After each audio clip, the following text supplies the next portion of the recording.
All right, this video I want to show you how well the Whirlpool dishwasher cleans pots and pans that have lots of material on it. As you can see, that pot has a lot of material on it. Didn't really rinse it too well, neither did I rinse this pan too well. So we're gonna see, I'm gonna show you actually how well this cleans these dishes that have not been pre-washed. And it does it pretty well. I'm gonna show you exactly how it does it. As you can see, I have a full load, so I'm probably going to run it under the heavy wash cycle.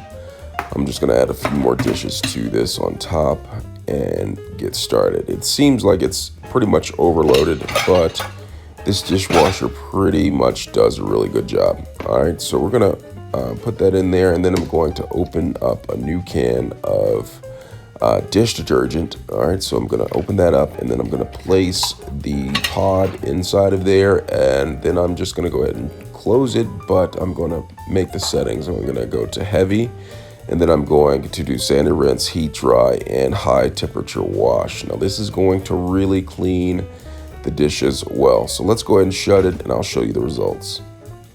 All right, after it's done washing, look at this. The dishes look and appear clean from the first glance, but look at the pan itself. Look at it. It got it completely clean. Now there is a little bit of burnt mark on there, but that requires a little bit of baking soda, maybe a scouring brush to get through. But it got rid of all of the food debris that was on the pan. If you can remember, as you can see, this pan came clean as well. All right, so the heavy wash with the high temperature as well as sandy rinse really does get the dishes clean.